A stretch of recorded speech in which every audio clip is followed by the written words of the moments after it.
months ago that showed you guys how to make these DIY custom chip bags. In this video, I'm going to show you guys the updated methods that I use to make these bags, as well as answer some questions that were left in the last video.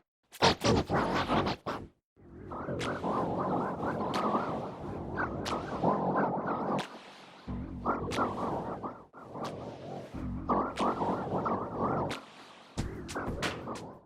The program that I use to create these chip bags is actually a website. It's called Canva.com. To create the chip bags, you're going to click on Create a Design, and then you're going to click on the button that says Custom Size. So it starts off with pixels, but we're going to change the pixels to inches. The paper that we're using is standard letter size, so we're going to change the width to 11 inches and change the height to 8.5 inches. Once we've created our page size, we're going to go ahead and start on our template. So the first thing you want to do is click on Elements and type in Square. To be able to adjust the square, you want to make sure you click the one that's on Lines and Shape and not the one that's on Graphics. So click the square that's on Lines and Shape, and that way you'll be able to adjust it. We want our box to be clear, so we're going to click on the color, and we're going to change it to where there's no background to the square. Next, we're going to select where it says Line Weight, and we're going to click the straight line. We're going to change the weight to a 1 so it's nice and thin. Now it's time to adjust our square. For the center square rectangle, we want it to be 6.8 inches tall by 5.4 inches wide. After it's been adjusted, we're going to make sure to center that square, that way it's nice and even. Next, you're going to click on that square, and then you're going to click the duplicate button. This is going to add another one of those squares. We're going to keep the height the same, but we're going to change the width to 2.6 inches. After that, we're going to duplicate this square and just move it to the other side of the bigger square. Next, we're going to duplicate one of the squares, and then you're going to move it above all of them. You want to change the width to the total width of all the squares together, and then you're going to change the height to 0.7 inches. Then you're going to move that to the very top of the squares. Once you've done that, you're going to duplicate that one as well, and then move it to the bottom. The last step of the template is to highlight all of your squares, and then you're going to group them together. This way you can move your template around without messing it up. Next, we're going to find the graphics that we're going to be using for our chip bags. So to do this, you're going to go to Google, and you're going to type in the name of your character, and then background. Once you've done this, you're going to go ahead and click on Images, and then you're just going to search for a background that fits whatever you're looking for. I found this graphic right here that's actually from the Bluey website. It's the whole family together, so I'm going to save this to my computer to upload later. Now that we have our main image for the chip bag, we're going to go ahead and find our other graphics. So we're going to type in your character plus PNG. That's really important, PNG. So we're going to look and find one that has a clear background. So the one I just clicked didn't have a clear background, but this one right here, when you see the checkerboard in the backgrounds, that means that there's no background, and you don't have to use a background remover later on. So you're going to find a few images, however many you want. I typically only use about 2 of them. You're going to save them to your computer, and then once you're done, we're going to go ahead and upload those to Canva. So there's 2 different ways to upload your graphics to Canva. The first way is to click on Upload, and you're going to click on Upload Files, and then just take them from your computer files. The next thing is to just drag and drop them. So you see at the bottom, I have them saved. I'm literally just dragging and dropping them, and they're uploading. That's my favorite way. After that uploaded, we can work on the design. So I'm going to take that main background piece like I said before, and I'm going to go ahead and center it in the middle of the chip bag. So you can do this however you like, you can arrange it however you want, but I'm going to go ahead and place it just like this. Now, I'm going to go ahead and remove the background, but if you don't want to, you can keep it just like this. To get to the background remover, you click on the image and then click on Edit Photo. The background remover should be the first thing. Now, the background remover for Canva is not free. You do have to pay for it with Canva Premium, but I think it's awesome, and I do suggest it if you guys end up doing a lot of graphics on Canva. Now I'm going to change the color of the background. To do this, you're going to go over to Background, and then click on Little Paint Pad. I'm going to change the color, so click on Little Rainbow, and then they have this new gradient on there, so I'm going to click on the Center Gradient, and I'm going to change that gray color to like a light blue, that's like a blue color. But you see there, they have all kinds of different backgrounds. If you don't want a regular color for the background, you can choose any of those graphics for it. I'm going to resize my template. I want to make sure the template is the same size as the canvas. For the border of the chip bag, I like it to be glitter. I think it's super cute. So I'm going to go to Elements and type in Glitter Rainbow. I'm going to click on this really pretty pastel rainbow and add it to the graphics. If you look at the bottom right corner of all the graphics, if you see a crown on there, then those graphics are only for Canva Premium, but the ones without a crown on it, anyone can use. Next, I'm going to resize that rainbow graphic to make sure it fits the size of that trim. Once I've done that, I'm going to duplicate it and then move that one to the bottom just so they match. I wanted this chip bag to be really colorful, just like the show Bluey, so I'm going to type in Cartoon Rainbow under Elements and see what comes up. I'm going to click onto Graphics to make sure I'm not clicking on a picture, and I'm going to choose one that I think fits the theme best. I like the this rainbow because it's nice and pastel, just like the pastel glitter rainbow trim that we have. Once you've chosen your graphics, you can play around with them and resize them to your liking. I wanted to make sure it wasn't too busy, so I resized the family as well. Now that we have our base design, we're going to add some text. So you want to click on text in the side panel and then add a heading. I'm going to type in happy birthday, but you can type whatever you want. We're going to go ahead and change the font. To do that, you're going to click on the font on the side and choose whichever one you want.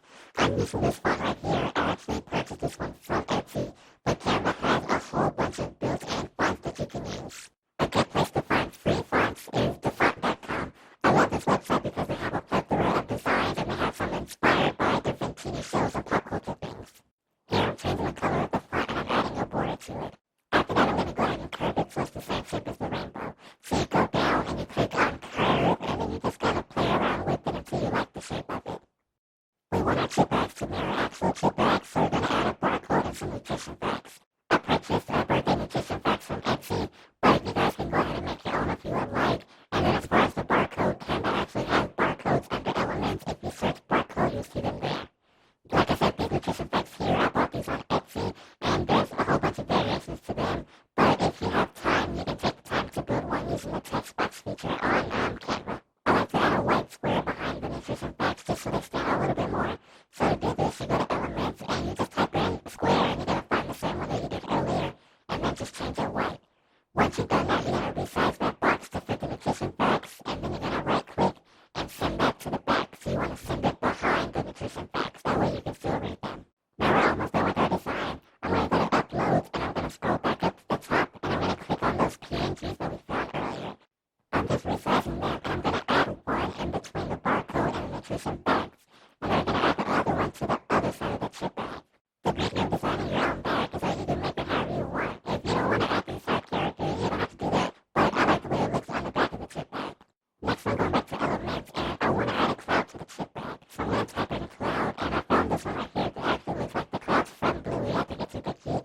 I'm going to add it to the bottom right and then I'm going to add some text to it. This part is completely optional, but I like to put thank you for partying with us. But I know some people like to put the brand of the chips. But because I like to do like a variety of chips, I don't even bother with that. I just put the thank you. I'm going to change the font to the same font we used for the happy birthday. Then I'm going to resize it to fit. If you think your line space is too far apart, you can click to the little arrow right here and you can change the line space until it's close together. Next I'm going to resize it and add it to the cloud. That way it looks nice and centered. I was going to stop there, but I thought I needed some balloons just so it looks a little bit more birthday. So I went back to elements and typed balloons. So if you guys see here, this type of balloon, you can change the color of it to match. But if you click on a balloon like this, as you can see on the top, there's no spot to change the color. So if you want to be able to change the color of your graphics, just look, and if it has the little light color squares at the top, then maybe you can adjust the colors. If there's no color square, then you're stuck with whatever it looks like. And then as you can see here, I'm just playing around with the color of the balloons. I'm just kind of changing through the colors to see whichever one I like. But I want to make sure it stays a pastel so it can match with the pastel theme that we have going on. I'm going to choose another balloon and add it to the other side just so Bluey has one too. I'm going to go ahead and send that to the back just so you don't see the string in front of Bluey's hand. And then I'm going to adjust the color just like I did the other one. I'm going to choose another pastel and then just go from there, see what looks best. In the last video, I had someone comment and ask if you're able to change the color of each letter in a word, and you definitely can. To do this, you're just going to click on the text box, and you're going to highlight that individual letter. You're going to go over to the color and just change it to that color, and you can literally just do this for any other ones you want. So you see I'm just highlighting them and changing the color, and you can do that too. This last step is important. Now that we're done designing, we're going to go ahead and delete our template. So you're going to click on the corner and then delete that, and as you can see, there's no black boxes around it anymore. To save our design, we're going to click on Share and Download. It's going to download as a PNG and it's going to save directly to your computer. Now that we're done designing our chip bags, I'm going to show you guys how to put them together from start to finish. A lot of you guys ask me if I use a lot of ink when I make these chip bags, and the answer is no, I don't. But the reason why I don't is because the type of printer that I use. I use the Epson ET4700. It's an eco-tank printer, so instead of using individual cartridges, you fill the ink in these tanks, and it lasts like 1 to 2 years, guys. I'm not kidding. So no, I don't use a lot of ink. I print my chip bags onto brochure paper. It's 8.5 by 11.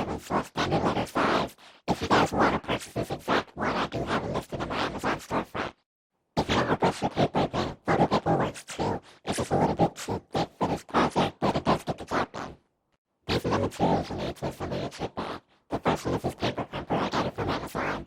You also need snack-sized chip styles. Don't use any of the bigger ones because they won't fit on this. Next you'll need some double-sided tape or some glue if you like, but the double-sided tape is better for me because it goes on dry. This is optional, but I like to use PVC to finish off the chip bag so you can see that they have a serrated edge. And one last thing you need to put in a chip bag. This is what mine looks like up close. You can see it's nice and glossy. Step 1 is to take your print out and you're going to place it face down. Next, we're going to take our double-sided tape. As you can see here, it has like a little roller thing colored white out. And then we're going to add a strip of that glue to the top of your paper and then to the bottom of your paper. Once you've done this, you're going to check to see which side for the back you want to overlap. I want the part with the intrusive backs to overlap, so I'm going to go ahead and put a layer of that glue on that side. You want to make it as close to the edge as possible. Next, we're going to take our chip bag and place it in the center. I like to compress it just a little bit so it's easier to wrap the paper around it. Next, we're going to grab the unglued side first and place it towards the center, and then grab that glued side, and I'm going to line it up at the bottom first, and then line it up at the top. Once they're aligned properly, I'm going to use my fingers to smooth it out, making sure I don't press the top and the bottom together just yet. With the top and bottom still open, I'm going to maneuver the front just to make sure it's centered. Once I like how it looks, I'm going to go ahead and grab the chip bag, and I'm going to start to slowly press the bag together from the center outward. This is going to make it nice and smooth. After the top is done, we're going to flip it over, we're going to push that bag towards the top, and then we're going to slowly close the bottom with the same method. The bottom's going to be a little bit harder just because the top's already closed, but once you've done that, you're good to go. Next, we're going to crimp the top and the bottom of the bag. To do this, I'm going to place my crumper down, and I'm going to take my chip bag and place it in the center of that crumper. You're going to locate the side knob, and you're going to twist it away from you. Once you've done this, you're going to crimp just into the